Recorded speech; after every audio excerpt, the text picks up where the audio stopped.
Morning friends. তো এখন বাজে 5টা। তো তোমরা সবাই কেমন আছো? আমি ভালো আছি। তো চলো আজকে সকালটা শুরু হোক আমার মাকে দর্শন করে।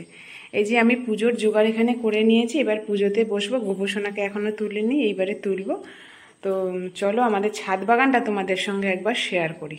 ছাদে আমি চলে এসেছি, দেখো এখনও ঝিরিঝিরি বৃষ্টি পড়ছে, পুরো ছাদটা ভিজে। আর বাইরের প্রকৃতিটা দেখো এত সুন্দর, এত ভালো লাগছে, মনে হচ্ছে যেন এখানেই ঘন্টাখানিক থাকে। কিন্তু থাকলে হবে না, পুজো করতে হবে আমায়। এবারে চেরি প্রচুর হয়েছে, মানে ছোট ছোট চেরি একদম ভর্তি হয়ে গেছে। এই দেখো অনেক অনেক, মানে এতটাই হয়েছে যে গাছে আমি আশা করিনি যে এত চেরি হবে। দেখো প্রত্যেকটা গাছে। আর নাকচাপা গাছটা দেখো কি সুন্দর ফুল হয়েছে। কুল গাছেও ফুল এসছে, তোমাদের তো আগে হয়তো দেখিয়েছিলাম।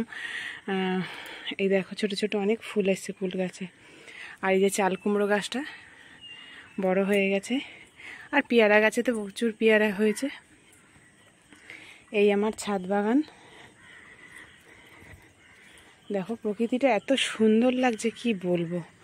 মনে হচ্ছে যেন এখানে ঘন্টাখানিক একটু দাঁড়িয়ে যাই, খুব সুন্দর লাগছে, ঠান্ডা একটা পরিবেশ। তো চলো এবারে নিচে যাই, গিয়ে ভগবানের সেবা দিই। ভগবান সেবা হয়ে গেছে, এখানে তুলসী মহারানীর সেবা হয়ে গেছে, এখানে মনসাতলায় ভোগ আমি দিয়ে দিয়েছি। আর দেখো বৃষ্টি পড়ে গাছগুলো কি ঝলমল ঝলমল করছে। তো এবার বাসি কাজ সারবো, নিচের ওপরের কাজ সেরে তো ভগবানের সেবা দিয়েছি। এবারে নিচে বাসি কাজ সারবো, ছেলেকে তুলবো আর টিফিন করব। তো আজকের মিনি ব্লগটা আমি এখানে শেষ করছি। ভালো লাগলে অবশ্যই লাইক, কমেন্ট, শেয়ার, সাবস্ক্রাইব করবেন। আর আমার পাশে থাকবেন, আমাকে সাপোর্ট করবেন।